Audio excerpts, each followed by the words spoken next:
아멘. 당신들은 나를 헤아려 왔으나 하나님은 그것을 선으로 바꾸셨습니다. 우리 인생 최고의 고백일 것입니다. 제가 준비된 영상이 좋은 간증 영상이 하나 있길래요. 보고 말씀 이어가도록 하겠습니다. 우리 교회는 1년에 2번 외국인들 모시고 국도순례 갑니다. 추석 때 저도 가겠다 신청했습니다. 이제 그날 아침이었습니다. 어떤 사람이 제 핸드폰을 훔쳐갔습니다. 그래서 그냥 핸드폰 없는 상태에서 저는 부산으로 출발했습니다. 저녁 때 7시쯤에 전사님 핸드폰으로 친한 친구가 전화 왔습니다. 그 친구가 저한테 막 화가 내는 거예요. 10시 반부터 전화하고 있는데 왜 전화 안 받냐고. 오늘 저녁 때 포천에서 아주 큰 싸움이 날 것이다. 포천으로 다시 들어오라고 얘기하기 위해서 저한테 전화하고 있었습니다. 만약에 제가 어떤 사람이 제 핸드폰 훔쳐가지 않았으면 제 친구한테 갔을 거예요. 그리고 제 성격에 따라서는 그 친구 손에 있는 칼은 제 손에 있지 않을까 생각합니다. 아무튼 이 친구한테 내가 도와줘야 되는데 근데 여기 한국에서 제 아는 사람 한 사람도 없는 거예요. 그래서 어쩔 수 없이 제가 목사님한테 얘기해야 되겠다. 목사님 깜짝 놀라면서 방금 그 친구한테 자수하라고 얘기하라고, 우리가 어떻게라도 방법 한번 찾아볼 테니까. 그래서 이 친구는 저를 믿고 자수했고 저는 목사님을 믿고 그 친구 자수를 시켰습니다. 재판 시작했습니다. 근데 15년 동안 감옥 생활해야 된다고 나왔습니다. 그 결과를 듣고 나서 정말 마음이 무너졌습니다. 그때 목사님하고 아래 예배당에 데리고 갔습니다. 방금 너무 미안하지만 나도 인간이라서 한계가 있다. 근데 내가 너한테 오늘 좋은 분 하나 소개할 테니까 모든 이야기 다 얘기하라고. 그분은 확실히 너를 도와주실 것이다. 그분은 바로 예수님이다. 저도 모르게 큰 소리 질리면서 처음에 예수님 기도 시작했습니다. 예수님, 정말 예수님이 하나님의 아들이면 감옥에 있는 그 친구를 도와주십시오. 주님께 그렇게 기도 시작했습니다. 우리 목사님께서 아마도 어디 교회 가서 설교할 때 제 좀 이야기하는 모양입니다. 목사님의 설교를 듣고 어떤 변호사가 돈 하나도 안 받고 우리를 위해서 한번 사용해 보겠다고. 두 번째 재판 신청하면서 놀랍게도 하나님께서 역사 시작합니다. 반대편에 있는 사람 중에서 한 사람이 우리 쪽에 와서 증인으로 섰습니다. 이 친구가 잘못한 거 없는데 우리 10명 정도 이 친구 사실 죽이기 위해서 왔었다. 이 친구가 자기 보호하면서 아마도 실수로 죽이고 갔다라고 증인으로 섰습니다. 15년에서 4년으로 바뀌었습니다. 제가 바로 그 자리에 무릎을 꿇고 주님께 감사기도 했습니다. 하나님 감사합니다. 6개월 만에 감옥 안에서 그 친구도 예수님을 만났습니다. 너무나도 좋은 신앙생활을 하기 시작하는데요, 놀랍게도 경찰에 있는 대표이신 분 대통령한테 편지를 썼습니다. 외국인인데 정말 너무나도 변화된 모습 우리가 보고 있는데 조금 빠른 시간 안에 자기 나라로 보냈으면 좋겠다. 놀랍게도 4년 동안 살아야 되는데 예수님을 믿고 2년 만에 아예 자기 나라로 갔습니다. 지금 열심히 신앙생활하고 있습니다. 제가 이야기 여러분이랑 하는 이유는요, 제가 아는 사람 한 사람도 없었습니다. 제 아는 사람은 감옥에 있는 그 대표도 아니고 변호사도 아니었습니다. 제가 아는 분 한 분이었습니다. 바로 예수님이었습니다. 여러분, 우리 믿는 주님은 정말 살아계신 주님입니다. 우리 주님께 우리가 모든 업무 다 맡기면 확실히 주님께서 책임을 주십니다. 영원한 나의 목자이시니 내게 부족함이 없으리로다. 오늘 주님께서 우리에게 말씀하십니다. 여러분, 우리 한 가지 잊어서면 안 됩니다. 홍해를 가르신 분은 하나님이었습니다. 여러분, 죽은 나사로도 살리신 분은 오병의 역사로 5,000명을 먹이신 분도 주님이었습니다. 그런 주님께 우리의 인생을 맡기면 내게 또 부족함이 없으리로다라는 경험을 하게 되어 있습니다. 여러분, 다윗은 오직 주님 한 분만, 하나님 한 분만으로 만족하는 분이었습니다. 오직 하나님 한 분만 바라봅시다. 오직 하나님 한 분만 의지합시다. 그럼 다윗의 이 고백이 우리의 고백이 될 것입니다. 제가 오늘 이 영상을 보여드리는 이유는 제가 이 영상을 보면서 제 스스로에게 한번, 제 스스로니까요, 혹독한 질문을 한번 던져봤습니다. 이런 일이 없이 그냥 평범하게 살아가는 게 좋을까? 아니면 억울하고 힘든 일이 있고 난 다음에 은혜를 누리는 게 나을까? 물론 어려움이 없이 하나님을 뜨겁게 만날 수 있으면 더 좋겠죠. 힘든 일이 없이 하나님을 더 만날 수 있으면 좋겠지만 우리 인생이라는 게, 그리고 저와 여러분의 영적 형편이 그렇게 좀 편안하다, 안전하다, 또 안정적이다, 이만하면 살만하다 할 때에 그렇게 하나님께 모든 걸 자발적으로 내려놓고 하나님만을 찾고 하나님만을 의지할 줄 모르더라는 겁니다. 그러다 보니까 우리 신앙이 어느 순간 뜨겁지도 차갑지도 않은 상태에 있는 건 아닌가. 아마 자기 스스로 이 자리 새벽을 깨우고 예배하는 우리 스스로는 아마 그런 질문들을 던져볼 것입니다. 여러분, 새벽에 기도하러 올 때마다 이제 그런 기도를 할 때가 있죠. 기도 제목들이 있습니다. 가정을 위해서, 또 일터를 위해서 또 기도를 해야 합니다. 그러나 그렇게 기도를 하면서 문득 제 마음에, 우리 마음에 그런 갈망함이 있을 때가 있습니다. 하나님, 그 기도 다 올려지고 하나님께서 응답하실 거 믿지만 지금 내 심령을 조금 불태워 주십시오. 지금 나를 살려 주십시오. 지금 나를 만져 주십시오. 지금 나에게 은혜를 주십시오. 지금 나에게 하나님을 맛보게 해 주십시오. 지금 나에게 하나님을 경험케 해 주십시오. 우리는 그런 기도를 합니다. 참 우리 인생을 들어보면 그런 위기와 어려움과 문제, 이런 것들이 없이 하나님을 뜨겁게 만났으면 좋았으려만, 저와 여러분의 삶을 한번 자세히 뒤돌아보십시오. 언제 그 하나님의 은혜를 누렸었습니까? 언제 그 하나님을 경험했었습니까? 아마 그때가 거의 대다수가 우리의 연약함, 우리의 부족함, 우리의 죄악, 혹은 어처구니 없이 당한 일들 속에서 하나님 은혜를 누렸던 것 같습니다. 물론 그렇다고 해서 또 오늘 이후의 삶에서도 뭔가 어려움을 당하고 난 다음에야 하나님을 만날 것이다, 우리는 그렇게 기도하지도 않고 해서도 안 되고, 또 그렇게 기도할 용기도 없습니다. 그렇기 때문에 우리가 이 위기의 때에 이 하나님 은혜를 반드시 누리게 될 것인데, 이 위기의 때 은혜를 누리면서 우리가 좀 더 그 위기를 통해 어떤 자세를 취해야 될지, 결국 그 요셉이 만났던 위기는 오늘 요셉의 그런 창세기 50장 마지막 장에서 요셉의 그 고백을 보면, 요셉이 그런 삶의 위기를 통해 하나님 만나고 난 다음에 이렇게 고백할 줄 알았다면 우리도 그런 고백으로 하나님을 기대해야 되겠구나. 그래서 오늘 말씀을 통해 요셉의 그 고백이 오늘 우리의 고백이 되기를 축복합니다. 첫 번째, 위기는 하나님을 분명히 경험할 기회입니다. 위기는 하나님을 분명히 그가 하나님께 간구하지 않았다 할지라도 하나님이 그를 자기 백성으로 삼아 주셨다면 그 위기는 둘 중에 하나겠죠. 그가 하나님의 사람임이 확인되거나 하나님의 사람으로 사는 것 동행하며 살았다면 하나님의 능력을 맛보게 되는 위기는 하나님을 경험할 기회가 되는 것입니다. 형들의 미움을 사서 구덩이에 던져지고 종으로 팔려간 요셉의 삶은 분명 위기였습니다. 하지만 하나님께서는 요셉의 위기를 통해 하나님의 백성들을 민족으로 길러내시고 세우실 계획을 실행하셨습니다.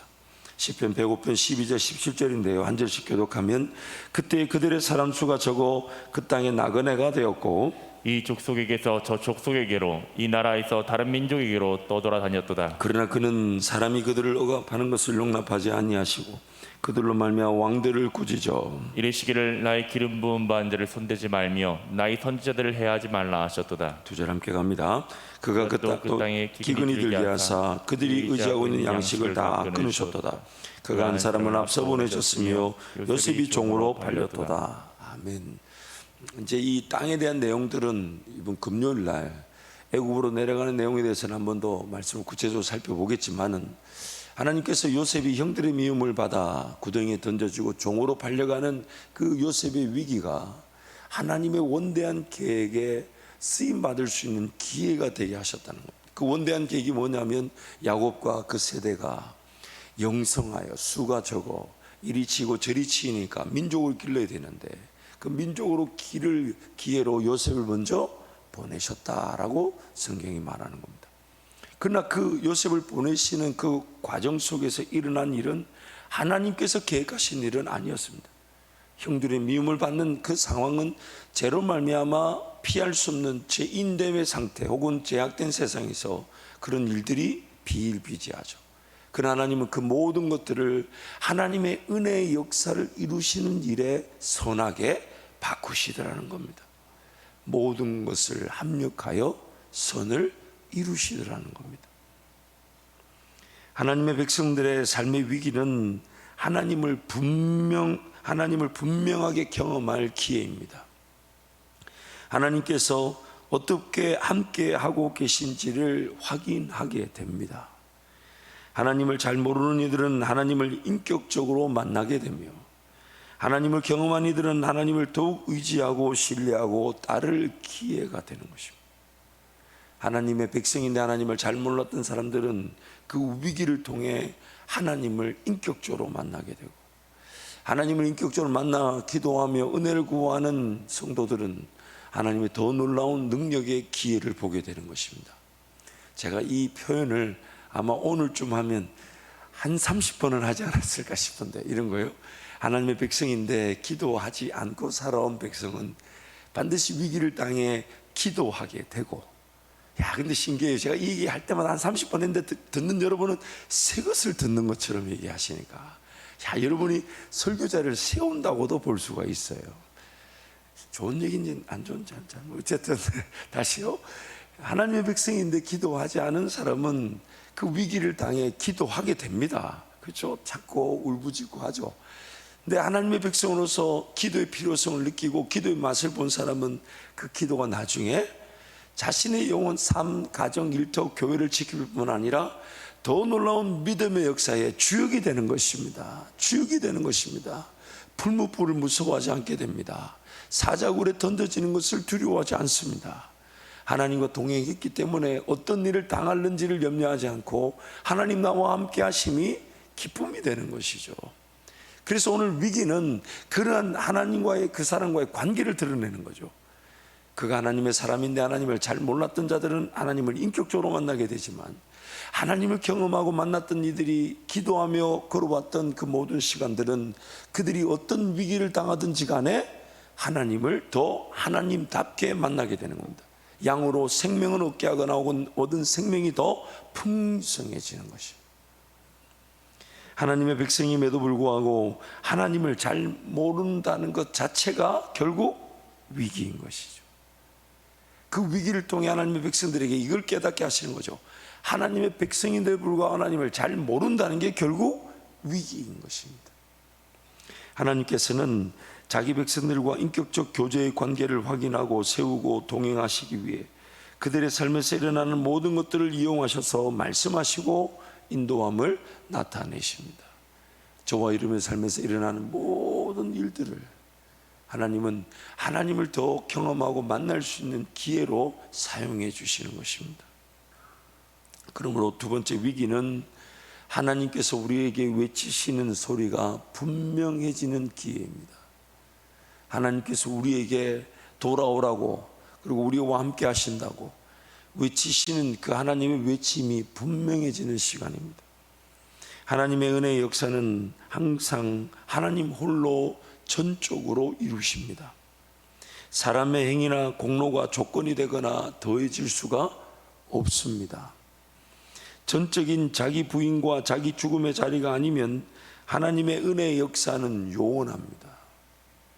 완전히 나를 내려놓는 자리. 왜냐하면 내가 몰랐던 일들이 꾸어지게 되고요, 내가 할 수 없는 일들이 선포되어지게 되고, 나는 불가능하다, 안 된다, 상상조차 못했던 일이지만 하나님이 내 기도의 자리에서 소원이 되게 하시고 선포되게 하셔서 이루셨을 때 우리가 말하는 말이 뭡니까? 이건 내가 한 것이 아니라 하나님 홀로 이루신 것입니다. 그래서 하나님의 그 역사는 항상 우리의 부인과 자기 죽음의 자리, 즉 내가 죽을 때까지 하나님 기다리십니다. 내 모든 권리를 내려놓고, 그래서 하나님 그분이 알파와 오메가 되시듯 계획이 되시고 계획된 일을 과정이 되게 하시고 방법이 되시고 지혜가 되시고, 또한 그것이 열매로 나타나게 하셔서 또한 그 열매는 더 놀라운 일의 또 시작이 되게 하시고 헌신의 기회가 되게 하시고, 그 모든 시작과 과정과 결정이, 그리고 열매가 하나님 홀로 이루시는, 그리고 하나님의 그 전적인 역사는 나의 부인, 나의 죽음, 내가 부인되어지고 내가 죽을 때까지 하나님 나를 기다리십니다. 하나님께서 내가 완전히 죽을 때까지 기다리십니다. 왜냐하면 내 생각이나 내 방법이 내 삶의 아이디어가 되고 계획이 되어 능력이 되고 방법이 되어 살아가다 보니까 삶이 그 안에서 한계 안에 갇힐 뿐만 아니라 무엇이 옳은지 무엇이 생명의 길인지 모른 채 삶이 그냥 허비되고 낭비되고 상처와 문제를 일으키더라는 겁니다. 그러므로 내 계획이 죽어져야 되고 내 생각이 죽어져야 되고 내 방법이 죽어져야 되고 내 아이디어가 죽어져야 되고 내가 뭔가 할 수 있다라는 내 실력과 능력이 죽어지지 않으면 나의 삶이 지켜지지 않아요. 하나님의 더 풍성한 은혜, 믿음의 역사, 이걸 논하기도 전에 내 삶이 안전하기 위해서는 내가 죽어져야 합니다. 내가 죽어져야 합니다. 내가 죽어져야. 그래서 이런 이 새벽에 기도 달려 나오는 게 내 죽음을 인정하는 거죠. 좀 더 자고자 하는 것을 죽여버리는 거죠. 하나님께 기도하지 않고 살려는 그런 세상적인 방식들이 죽어지는 것이죠.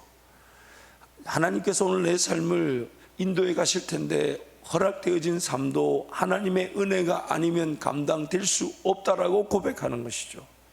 또한 하나님 오늘 나에게 새로운 역사, 믿음의 길을 인도하실 수 있다라는 것을 인정하는 것이죠. 나는 아무것도 할 수 없고 나는 아무것도 아닙니다. 하나님만이 하실 수 있으십니다. 하나님만이 하셔야 합니다. 그러므로 이 새벽에 이 잠자는 시간을 이렇게 깨워가지고 다 이렇게 달려 나오는 것은 자기 부인, 자기 죽음의 가장 대표적인 모습이라 할 수 있습니다. 물론 전부라고 또 말해서는 안 되겠죠. 그렇죠? 이 새벽을 깨웠으니까 되었다라고 말하지 않아요. 이 새벽을 깨우고 달려 나왔는데 주님 더 만져주시고 주님 더 위로하니까 우리는 더 사모하죠. 주님 더 깊이 만나고 싶습니다. 더 분명하게 듣고 싶습니다. 더 확실하게 사랑하고 싶습니다. 날마다 주님이 내 안에 가득했으면 좋겠습니다. 내 눈을 사로잡았으면 좋겠습니다. 내 생각을 붙잡아 줬으면 좋겠습니다. 오늘 하루도 이 새벽을 깨웠지만 이 새벽이 오늘 하루 주님을 더 맛볼 수 있는 나의 간절한 기도 또한 시작이 되게 해 주십시오. 그것이 바로 우리의 고백이죠. 그래서 다윗과 같은 고백하는 것이잖아요. 세상에서의 화려한 첫날보다 주의 전에서의 하루가 더, 그것도 문지기로서의 하루가 더 좋습니다. 주의 전에서의 그 기쁨을 삶의 전부로 이길 만큼 주님과 동행하기를 원했던 것입니다. 하나님을 온전히 신뢰하고 따르기 위해 날마다 자기를 죽이는 것에도 성령의 전적인 능력이 필요합니다. 죽어야 되분 알지만 참 죽는 것도 쉽지가 않아요. 내려놓는 것도 쉽지가 않아요. 포기하는 것도 하나님의 은혜가 필요합니다. 이 포기하는 것도 잘못 포기하면 또 호되게 당합니다. 내려놓는 것도 잘못 내려놓으면 정말 내려놓지 않은 것보다 더 어려워질 수도 있습니다. 그래서 그 모든 순간 내려놓고 포기하는 것도 정말 매일매일 하나님과 동행하며 은혜를 구하지 않으면 자기 부인, 자기 죽음이란 것도 하나님의 은혜로 주어짐을 모르고 내 힘과 내 생각에 또 죽어집니다. 물론 그렇게 참 감사한 게요, 은혜로, 하나님의 은혜로 부인과 그 죽음이 맛보아져야 되는데 자기 욕심으로 부인하고 죽였을 때는 그것도 되게 힘든데 참 감사한 게 하나님께서 그 과도기를 짧게 지나가도록 도우시기는 하더라고요. 그러니까 어쨌든 이 부인과 죽음은 굉장한 은혜가 있습니다. 성령의 능력으로 자기 부인과 죽음이 일어나야 되는데 자기 욕심으로 확 내려놓아 버리고 확 덤벼들어 버리고 확 출발해 버리면 그 굉장한 아픔이 있고 어려움이 있습니다. 그렇지만 근데 그 내려놓지 않고 미덥지근한 것보다는 낫더라는 거죠. 제가 이해가 되십니까? 안 해봐서 잘 모르실 수 있어요. 저는 저희 아버님이 그렇게 한번 해보셔서 제가 호되게 그 길을 끌려왔잖아요. 근데 나중에 제 인생에도 그런 적이 있었어요. 주님을 온전히 따르려고 한번 확 내려놓은 적이 있었는데 확 죽을 뻔했어요. 그렇지만 그 기간이 미덥지근한, 즉 차갑지도 뜨겁지 않은 상태보다는 나았지만, 그러나 정말 다시 기도하고 다시 인내하고 다시 주님 바라봐야 된다는 것을 배웠던 것 같습니다. 자기 부인과 자기 죽음도 결국 성령의 능력이 필요합니다. 하나님의 은혜가 필요한 것이죠. 결국 이 자기의 죄 혹은 제약된 세상에서 피할 수 없는 위기를 당할 때가 아니면 하나님의 전적인 역사 보기는 불가능할 수 있습니다. 우리가 자기 부인 자기 죽음의 자리를 인정하지 않다 보니까 결국 우리가 자초한 일이 내가 죽지 않았던 생각과 내 계획과 능력과 방법이 나에게 삶의 위기가 되게 만들죠. 근데 그 위기가 됐을 때야 기어이 우린 다 내려놓습니다. 할 수 없으니까요. 더 할 수 있는 게 없으니까. 내가 더 시도해 볼 수 있는 게 없으니까. 그러니까 그제서가 아니면, 그때가 아니면 이 자기 부인 자기 죽음의 자리가 쉽지 않다는 것이 이 성경의 도전이죠.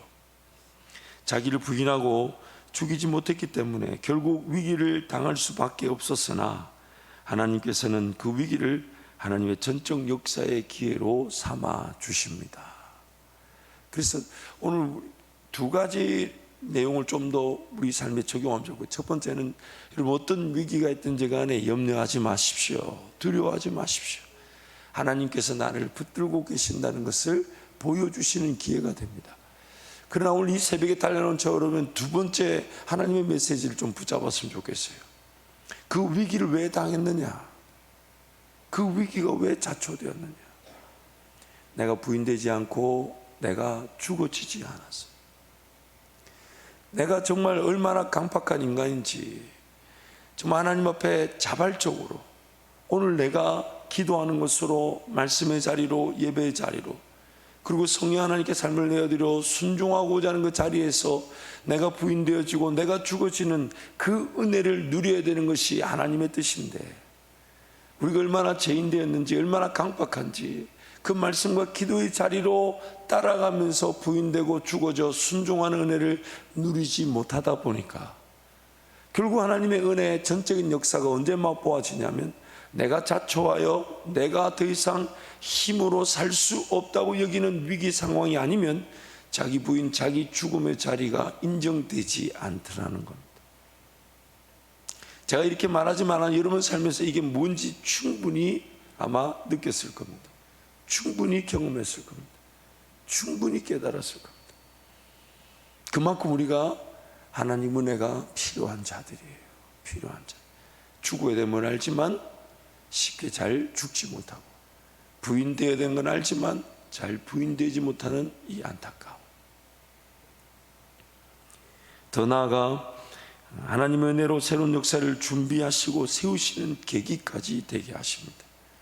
위기인데 그 위기를 넉넉히 이기게 하실 뿐만 아니라 오히려 하나님은 그 너머에, 마치 요셉에게는 위기였으나 요셉의 삶을 지키시고 국무총리가 되게 하신 것은 요셉의 한 사람과 가정뿐만 아니라 하나님의 원대한 계획, 민족을 이루시겠다라는 그 원대한 계획에 하나님의 뜻을 보이기도 하십니다. 하나님의 은혜로 다시금 시작될 기회로서 위기가 사용되는 것입니다. 하나님의 백성들이 당하는 위기는 하나님의 외침이 분명하게 들리는 기회가 됩니다. 하나님 음성이 더 분명하게 들려지게 됩니다. 왜냐하면 우리는 그 위기 때 더 바짝 엎드리게 되고, 위기 때 더 하나님께 갈급하게 되고, 하나님 밖에 없다라고 고백하게 되기 때문에 지금 이런 일련의 사태들, 코로나 사태들 또한 이를 인하여 어떤 교회가 불편한 소리를 당하고 또 교회 예배까지도 위협을 당하는 이것이 위기라고 여겨져서 하나님께 기도한다면 우리는 더 분명한 하나님의 음성을 들을 수 있게 될 것입니다. 위기 때가 하나님의 확실하고 분명한 인도하심과 능력과 음성을 들을 수 있는 기회가 됩니다. 반드시 그러합니다. 창세기 39장 1절부터 5절 한 절씩 교독합니다. 요셉이 이끌려 애굽에 내려가매 바로의 신하 친위대장 애굽 사람 보디발이 그를 그리로 데려간 이스마엘 사람의 손에서 요셉을 산이라. 여호와께서 요셉과 함께 하심으로 그가 형통한 자가 되어 그의 주인 애굽 사람의 집에 있으니 그의 주인이 여호와께서 그와 함께 하심을 보며 또 여호와께서 그의 범사에 형통하게 하심을 보았더라. 요셉이 그의 주인에게 은혜를 입어 섬김에 그가 요셉을 가정 총무로 삼고 자기의 소유를 다 그의 손에 위탁하니 함께 갑니다. 그가 요셉에게 자기 집과 그의 모든 소유물을 주관하게 한 때부터 여호와께서 요셉을 위하여 그 애굽 사람의 집에 복을 내리심으로 여호와의 복이 그의 집과 밭에 있는 모든 소유에 미친지라. 아멘. 하나님의 인도하심, 그것이 오늘 우리에게 이렇게 적용되면 좋을 것 같아요. 우리 삶에 어떤 일이 일어나든지 간에, 심지어 그것이 우리 죄로 인한 일이라 할지라도 하나님은 그 위기 가운데서 나를 더 정결하게 만들어 주실 것이고, 또한 하나님은 그 가운데 어쩌면 요셉이 구하지도 찾지도 않은 가운데서도 형통케 하셨던 그 은혜가 우리 삶 가운데 나타나게 하실 것입니다. 그것을 통해서 이제 요셉의 삶은 더 하나님과 관계가 깊어져 가게 됩니다.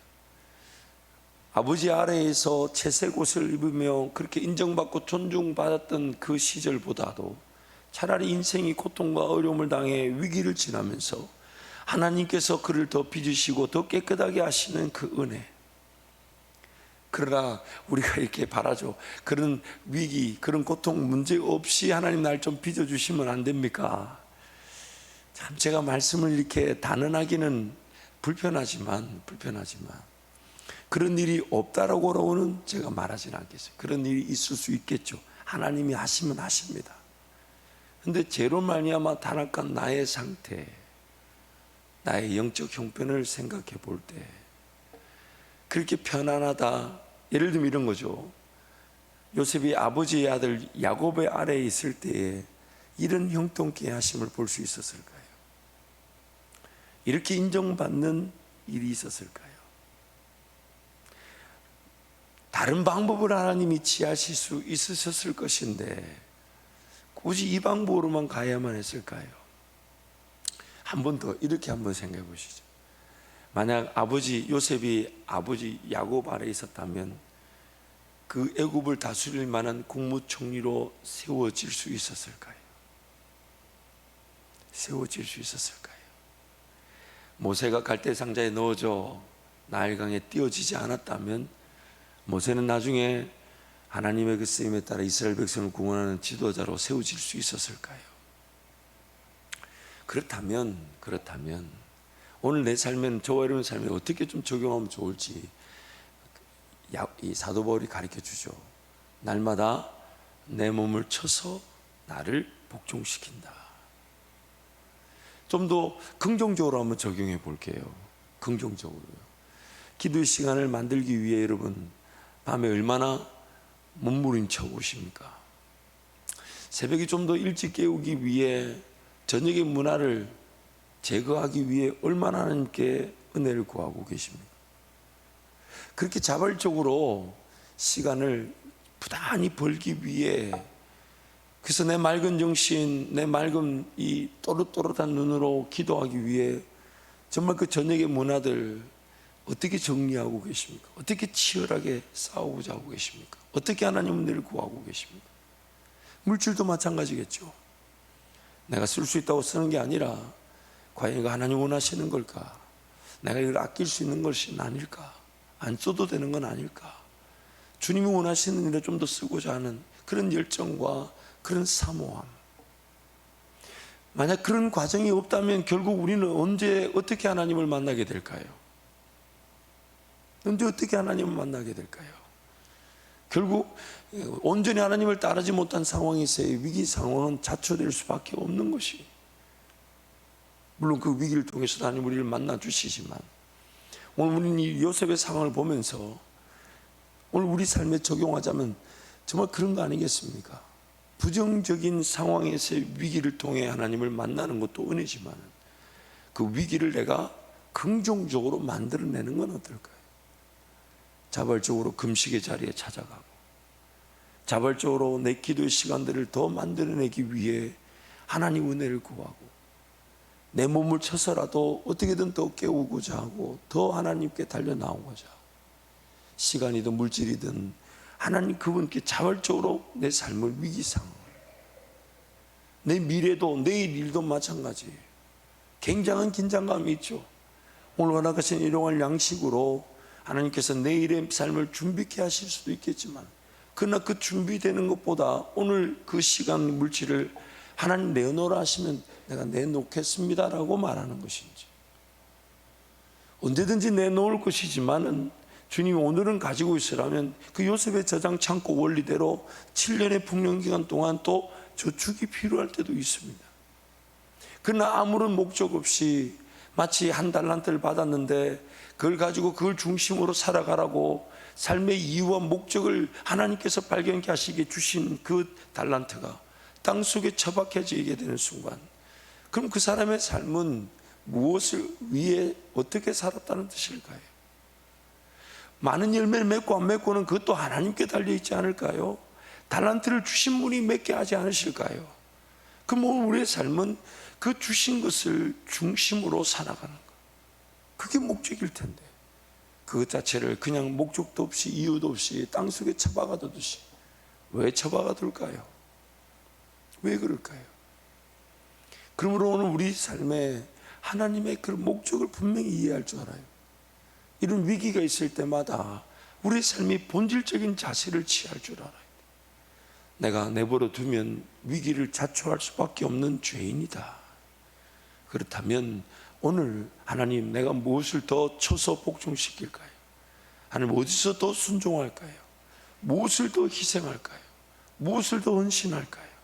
무엇을 더 참고 견딜까요? 제가 정말 싸워야 되는 선한 싸움은 무엇입니까? 하나님, 그분 앞에서 내가 더 빚어지고 세워져 갈 수 있는 정결해지면서 하나님이 또 요셉과 같이 형통케 하심을 보여줄 만한 그런 인도하심은 무엇입니까? 그러므로 이 위기 상황 속에, 코로나라는 위기 상황 속에 저와 여러분이 그 요셉의 삶의 원리를 보면서 날마다 우리 자신을 쳐서 복종시키는 주의 은혜를 누리시기를 축복합니다.